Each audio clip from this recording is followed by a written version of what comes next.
Assalamu alaikum wa rahmatullahi wa barakatuh. Brother and sister, welcome back to Islamic Notes channel. In the year 2025, the world was shocked by the death of the Pope, a spiritual figure respected across religions. However, an uproar occurred when it was revealed that in the seconds before his death, the Pope kept mentioning one name, Muhammad. The search for the meaning behind the words revealed a big secret that had been hidden for decades. This story follows the journey of Zaidan, a Muslim journalist who slowly discovers that the Pope had been on a long personal spiritual quest that led him to an unexpected truth. The morning air in Istanbul had not yet fully warmed when Zaidan al-Mukri sat on the small terrace of his apartment, accompanied by a cup of black tea and a laptop that he had not closed since the night before. News of the death of Pope Benedict Noggle dominated almost all international news channels. He was no ordinary religious leader, Zaidan thought. The Pope often acted as a bridge in interfaith dialogue, although he had never clearly stated his spiritual side outside the Catholic tradition. But that morning was different. At exactly 5 p.m., an email came in. The sender only mentioned the name of the Vatican GB. There was no clear address, just an IP trace from Rome. The subject line was short, never spoken. Zaidan was used to receiving mysterious messages in his career as an investigative journalist. Sensing something unusual in that line, he slowly opened the email. It contained only a few short sentences. Mr. Zaidan, the Pope is gone, but not all have been buried with him. There is one truth that he wanted to convey, but never found a place. I enclose a fragment of his personal notes. If you are ready to accept this burden, come to Rome. The place and time will be given if you reply. GB below it was a PDF attachment with the strange title, Confessio in Elentio PDF. With bated breath, Zaidan opened it. The screen displayed a handwritten fragment scanned from a journal. The blue ink was a little faded, but legible. Every night I wake up, not because of age, but because that name haunts my dreams. Muhammad, who is he really on the map of the salvation of mankind? Is it possible that the light does not belong to only one people? Zaidan frowned. He reread phrase after phrase, making sure it wasn't a hoax. Muhammad's name was mentioned directly by the Pope. In his private journal, he sipped his now cooling tea, his mind racing. If this was true, then something very big was being hidden. He knew exactly how the world would react. A combination of religion, politics, and personal mystery. A figure as big as the Pope was an explosive that could change history. Immediately, he replied to the email. Short and firm, I'm ready. Send the details. Zaidan never really slept well after that. In his 20 years as a journalist, he had uncovered dark stories, political corruption, international conspiracies, arms trafficking. But this felt different. This wasn't just mundane truth. It could shake the spiritual foundations of the world. 2 days later, he received a reply. This time the sender gave his full name, Giovanni Battista, R.C. Paris, Vatican. The letter came with an electronic plane ticket from Turkish Airlines and instructions to meet someone named Sister Elvira in the backyard of St. Peter's Basilica. Zaidan quickly packed his suitcase. In addition to his work clothes and equipment, he included a small Quran that he always carried with him on every important trip. Not because he was religious in a strict way, but because somehow his heart felt that this trip would lead him to something much more than just news. On the plane to Rome, Zaidan stared out the window, watching the clouds drift by like a blank sheet waiting to be written on, thinking about Pope Benedict. The man was known to be very careful in choosing his words, but in the note sent by Giovanni, it was clear that there was something he could not keep in any longer. What made the Pope, the supreme leader of the Catholic Church, mention the name of Muhammad in his deepest spiritual contemplation? Arriving at Fiumicino Airport, Zaidan immediately took a taxi to the Vatican. It was almost dusk when he arrived near St. Peter's Basilica. There waited an old woman in a black robe with a small silver cross hanging from her neck. I am Sister Elvira, she said in English with a thick Italian accent. Come with me. We don't have much time. Zaidan nodded, following the nun's small but sure steps down the narrow alleys behind the basilica. They stopped in front of an old wooden door that looked ordinary. Sister, Elvira knocked 3 times, slowly but surely. Before long, the door opened from the inside. Before entering, Zaidan turned to the slowly darkening sky. The spring breeze touched his face with an almost soothing softness, but his heart was increasingly restless. He knew that the steps he took that night were not just opening an old wooden door, but opening a secret page that had probably long been buried by history and fear. And perhaps this was the first time in his life that Zaidan truly felt that his job as a journalist was not just to report, but to convey the truth that had so far only been whispered in the shadows of power. And it all started with one sentence: Muhammad. Who was he really? Zaidan's steps echoed softly in the long, cold, dimly lit hallway, surrounded by thick stone walls that held centuries of history. Sister Elvira walked in front of him with small steps. Her black robe fluttered occasionally as they turned through branching hallways. The ancient scent of old wood and dust mixed with the smell of recently extinguished candles. This was not a place open to the public. This was the hidden heart of the Vatican, a place where only a few had ever entered, and even fewer knew of its existence. This library is not listed on official maps, Sister Elvira whispered without turning around. We call it Scriptura Clausum. Only the Pope has direct permission to enter.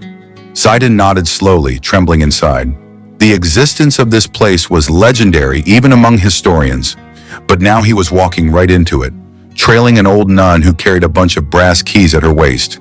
They came to a large iron door flanked by 2 stone pillars with carvings, doves, and crossed crosses. Sister Elvira took out the key, inserted it into an old hole almost hidden by moss and dust. 3 turns, then a heavy click echoed. The door opened slowly, revealing a large room with tall shelves that reached up to the vaulted ceiling. The dim yellow light cast long shadows between the shelves. On each shelf were old wooden boxes, scrolls of parchment, and thick-covered books that looked like they could crumble at the touch. This is no ordinary library, Elvira said. Her voice was barely audible. This is where the Pope writes things the world must not know. Zaidan looked around. His eyes fell on a shelf at the end of the smaller room, fenced off by an iron railing. On the railing was engraved in Latin letters, Veritas in Silentio, truth in silence. Sister Elvira approached the shelf and took a small key from her necklace. Carefully, she opened the railing and pointed to a wooden box marked with a shield with 2 crossed keys and a hand-carved B. This belonged to Benedict XX, she said softly. No one has ever been allowed to open it since he became Pope. Zaidan reached for the box with both hands. It was heavy. The wood looked old but well-maintained. He slowly opened the lid and found a pile of handwritten notes, letters, and a small book with a black cover. On the cover was written a single sentence: Muhammad, who was never known. The noise of Zaidan's footsteps, as he now walked down the long hallway, slowly faded away. His heart was pounding. What he had just discovered was not only about history, but perhaps also about a deeper truth, one that no one had dared to reveal. Zaidan held the wooden box anxiously, as if it might slip from his hands at any moment. But beneath his unease was a much stronger feeling, an overwhelming curiosity. Slowly he opened the small book, smelling the very old ink and paper. The first page was blank, except for a handwritten note on the second page, clearly legible even though the ink had faded. If this truth were known, the world would shake. But what is more important, the world or the truth? What is greater, religious truth or human truth? Zaidan swallowed, trying to absorb the words written carefully. The writing seemed to speak directly to him, reminding him of the inner conflict he often felt in his career as a journalist. The world will shake, Zaidan whispered to himself, pondering the sentence. What was this Pope Benedict trying to reveal? The next page contained more detailed notes, the Pope's handwriting revealing his search that had never been revealed to the public. His writing seemed confused but full of curiosity, as if he had been thinking deeply about something very deep about Muhammad for a long time. And most strikingly, the Pope wrote that he had read the Quran many times, seeking to understand it not just as a religious text, but as a deeper spiritual guide. I discovered many truths that could not be ignored. Muhammad was not just a religious leader, but a messenger of revelation who had a universal understanding. Is the world ready to accept that the truth I seek may be found in those we consider other? The Pope wrote in the next fragment. Zaidan stared at the text, a mixture of surprise and awe. He had never imagined that the Pope would come to these thoughts, especially at the end of his life. What had he discovered about Muhammad? What had he understood about the teachings of Islam? All of this required a deeper understanding than just the text. Sister Elvira observed Zaidan's apparent engrossment in his reading. The Pope is not just trying to find answers for himself, she said, breaking the silence. He is looking for a way to connect two worlds, two truths that perhaps had never been considered to be related. Zaidan looked up, puzzled. But how is that possible? The Pope is a symbol of authority in Catholicism, and Muhammad is the leader of Islam. Two very different worlds. Sister Elvira nodded slowly. Yes, but the Pope believes that truth is not limited by religious labels. He feels that there is a profound similarity between the teachings of Muhammad and Christ. Even though people are afraid to see it, he believes that we are all, ultimately, searching for the same truth, just in different ways. Zaidan paused, his mind reeling. On the one hand, this was a radical, even dangerous view, but on the other, there was a common thread that was hard to deny, an understanding that could bridge differences that had previously seemed impossible to reconcile. The Pope was not just searching for truth in Catholicism, but for the greater meaning of life, one that involved the search of all humanity, including Islam.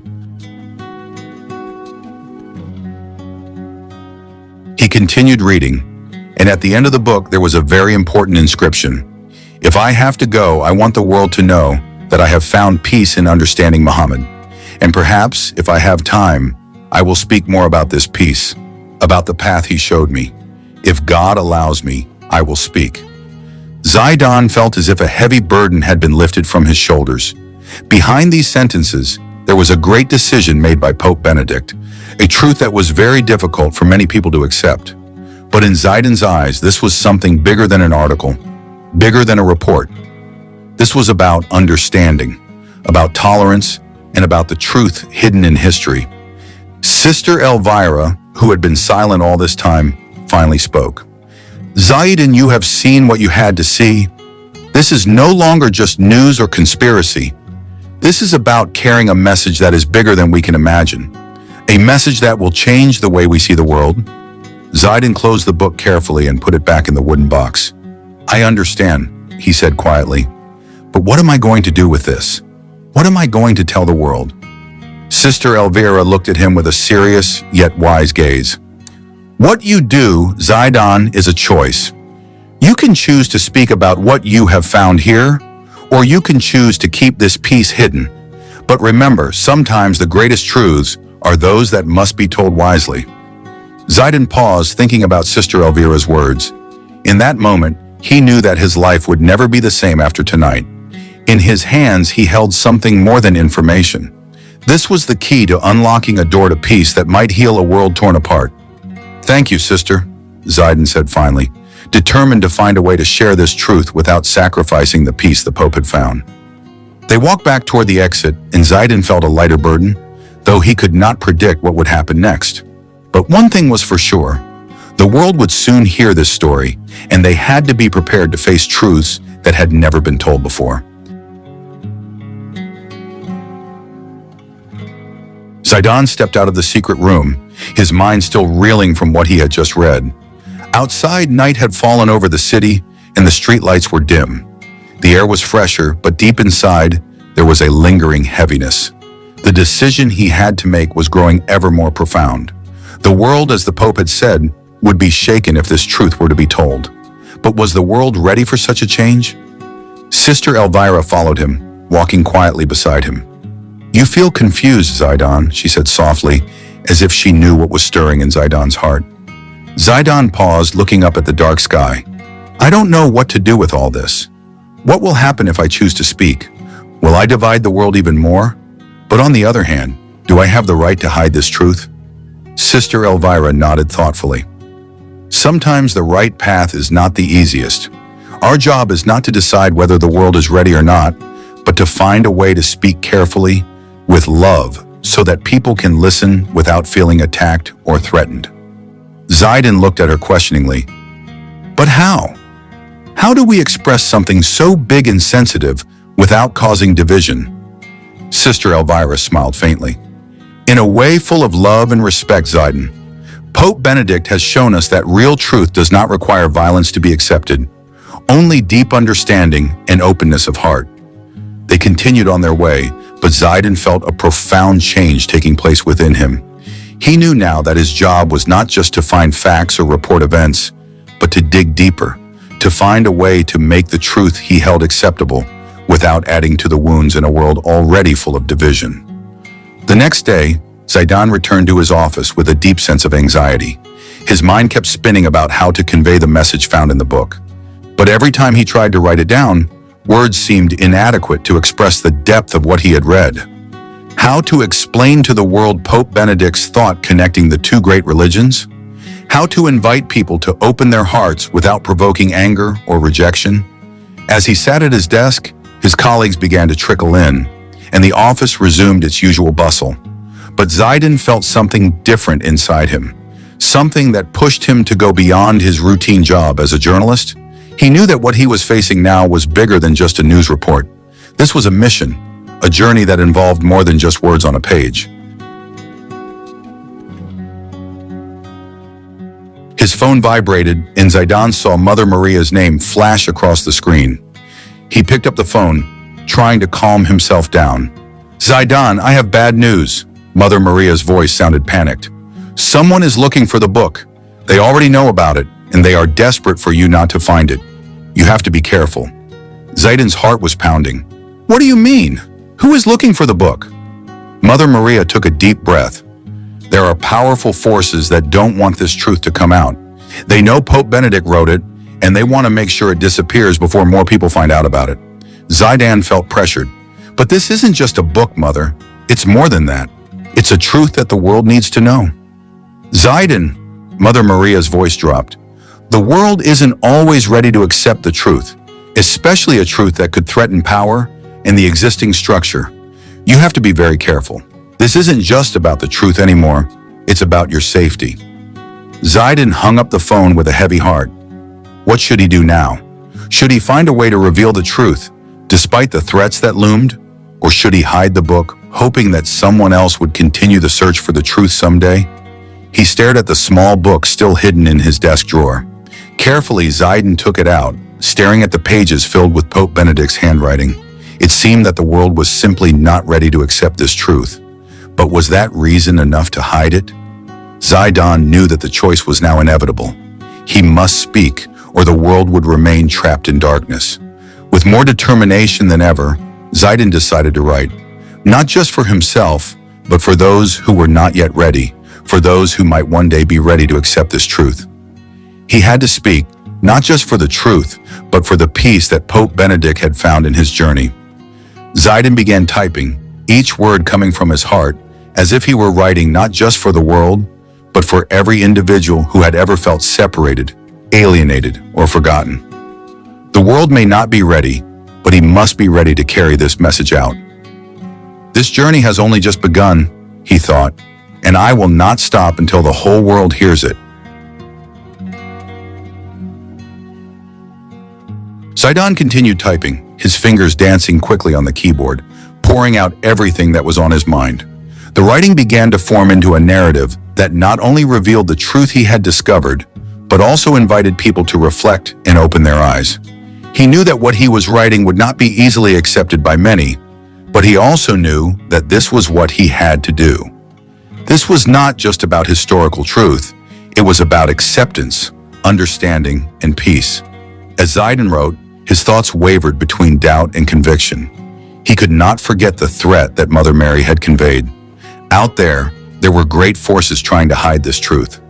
Maybe they already knew that Zaidan had found the book. Maybe they were watching him, but Zaidan could not back down now. Every word he wrote felt like a step towards something bigger, more important than anything he had done before. His phone vibrated again. This time he saw Sister Elvira's name flash across the screen. Hesitantly, Zaidan picked up the phone. "Zaidan, I know you're writing." Sister Elvira's voice was calm, though there was a hint of worry in it. "But you have to be careful. They're getting closer." Zaidan sighed. I know, sister, but I can't stop. This isn't just about me. It's about the world. I understand, Sister Elvira replied softly. But remember, it's not just about the truth you tell, but how you do it. The world may not be ready, and if we rush, we could do more harm than good. Zaidan paused, taking in Sister Elvira's words. So what should I do? Be patient. Planning is important. Don't rush into big decisions. Try to get more information. Communicate with those who might have other perspectives. The world is complex, Zaidan, and sometimes the truth doesn't come in the form we expect. Zaidan hung his head, feeling a little depressed. I just want the world to know. I just want them to see that we're all closer than we think. I know, Sister Elvira replied softly, but sometimes we have to balance telling the truth and protecting others. This is a long journey, Zaidan, and you are not alone in this. Zaidan nodded, though Sister Elvira could not see him. Thank you, sister. I will be careful. After hanging up, Zaidan felt a little more at ease, but the heavy feeling was still there. This world was full of uncertainties. When the truth could change everything, sometimes it was best not to rush. But even though he felt like he had a lot to learn, Zaidan knew one thing for sure. He could not hide the evidence he had found. This truth needed to be heard, and despite the dangers on the road, he felt that this was the destiny he had to live. The next morning, Zaidan received a message from an old colleague who worked at an international newspaper, a name he had long trusted. Zaidan, I heard about what you found. You should know that there are certain parties who are ready to do anything to stop you. This is much bigger than you think. I can help you, but we must proceed very carefully. The message made Zaidan's heart beat faster. He knew that now, he was not only dealing with a truth that could change history, but also with a very powerful force that was trying to cover it up. Zaidan looked at the small book that still lay on the table. The book was the key to unlocking a chapter of history that had been hidden, but it could also be disastrous if it fell into the wrong hands. So this is the beginning, he murmured. Maybe I should start looking for alliances. I can't do this alone. Zaidan decided to contact some people he had trusted, activists, historians, and religious figures who might be able to help. They would have to work together, uncovering this truth carefully, because every step they took could take the world in an unexpected direction. As he began to write again, a new understanding dawned on him. The truth must be accepted, but how people accept it is far more important. Do not let the good intentions of revealing the truth create more division. And that is where Zaidan stands, at the crossroads between knowledge and power, between truth and salvation. With a determination stronger than ever, he knows that this journey will not be easy, but he has chosen his path. Now his task is to move forward wisely and lead the world to a deeper understanding. The following days became increasingly tense for Zaidan. The messages he received increased in number, some full of subtle threats, while others were more direct, even with evidence that certain parties were approaching him. However, Zaidan did not give up. The truth he had discovered had changed him, and he could no longer let it be buried in the shadow of the power that wanted to cover him up. One morning, Zaidan received a message from someone he had never met in person, but whose name was very well known in the international journalism world. Martin Schwartz, an investigative journalist known for his courage in exposing the most difficult truths. The message was simple but sharp. Zaidan, I know what you found. I want to meet you. We need to talk about what is in your hands. Zaidan was surprised, but also felt a new hope. If the famous Martin Schwartz was interested, perhaps this was an opportunity to reveal the truth in a safer and more systematic way. However, he also knew that any meeting with such a person could be very risky. With some hesitation, Zaidan replied, I would like to meet, but we have to be careful. A safe location, I will contact you. A few hours later, they agreed to meet at a small cafe on the outskirts of town, away from the crowds, in a relatively safe place. Zaidan arrived early and chose a table in the corner, watching everyone who came in and out, although he was not sure who might be watching him. A moment later, a man in casual clothes entered the cafe, his eyes immediately searching. Martin Schwartz. He approached, sitting down without further ado. Zaidan, he said in a low voice, although there was nothing suspicious around them. "I have heard about the book, and I know you are on a very dangerous edge." Zaidan nodded slowly. "I have seen the signs, but the truth must be known, Martin. It can no longer be hidden." Martin looked at him sharply. "I understand, but you have to know. This is more than just a story. It could change everything, and some people who don't want that to happen are already targeting you. You have to be very careful." Zaidan could feel the tension in the air. He knew Martin wasn't one to be intimidated easily, but those words made him feel even more wary. "I've considered the risks, but I can't back down. The world needs to know what's really going on." Martin paused for a moment, then took a deep breath. "Look, Zaidan, I've been in this world long enough to know the forces at work behind the scenes. You may feel like a hero now, on a noble mission, but sometimes the truth is too much for the world to bear." Zaidan felt a little uneasy, but he stood his ground. "That's why I want to work with people I can trust, like you. This isn't about me or fame. This is about saving people from the lies they've been led to believe." Martin looked at him for a long time, as if assessing whether Zaidan was ready enough for the consequences. "Okay, I trust you, but we have to move very carefully. We will start with small steps. Don't tell too many people, because the more people know, the greater the risk we face. I will bring my team to help. We will prepare everything thoroughly." Zaidan nodded, feeling a little relieved. At least he was not alone now. "Thank you, Martin. I will follow the direction you give me." They talked more about the steps that needed to be taken. Martin emphasized that they had to prepare everything very carefully, gather more evidence, and build a narrative that was not only strong, but could also withstand attacks from the media and the authorities. When the meeting ended, Zaidan felt a little burden lifted. However, he also knew that this was only the beginning of a much more difficult journey. Everyone he had met, be they friends or enemies, now played an important role in this long process. Until night fell, Zaidan could not stop thinking about that conversation. Was this the right move? Could he have been caught up in something bigger than he had imagined? But as his eyes fell on the small book still on the table, he knew there was no turning back. That night, Zaidan returned to his apartment with mixed feelings. Every step he took felt heavy, as if every corner of the city he passed was part of a game he couldn't control. But behind that anxiety, there was one thing that kept him going. The truth that had to be told, no matter what it would cost. A few days later, Zaidan and Martin's team started moving faster. They gathered more evidence, verified every piece of information, and built a narrative that could shake the world. But as Martin had warned, they also had to move very carefully. Their every move was being watched. Every conversation could be a trap. One night, as Zaidan was editing an important document on his computer, his phone vibrated. A message came in from an unknown number. "We know what you're doing.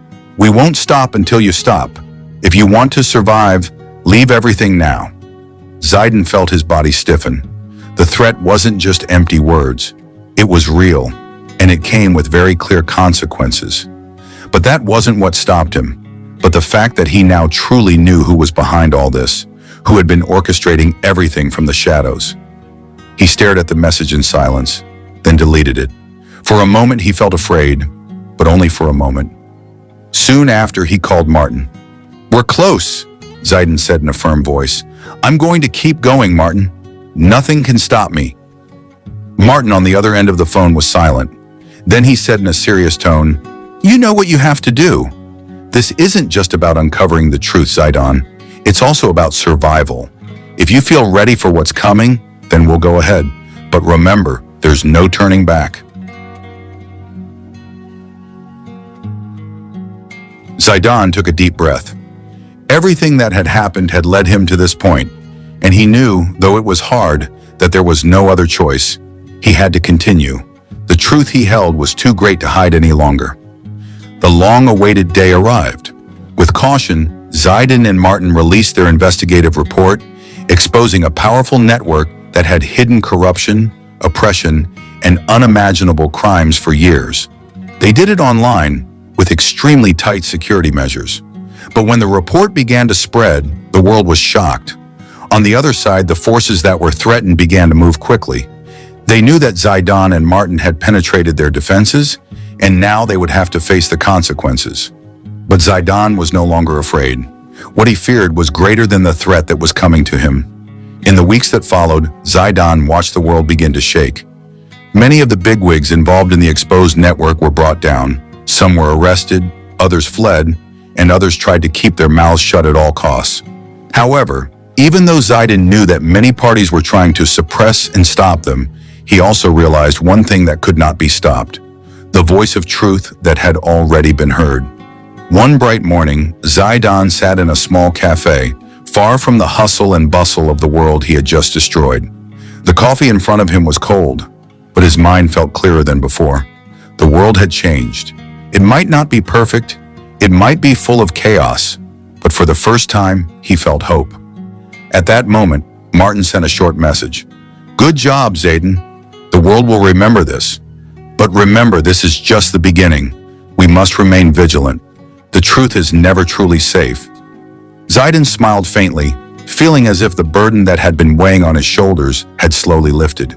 He knew that this journey was still long, full of risks and challenges, but whatever happened, he had chosen this path with full awareness.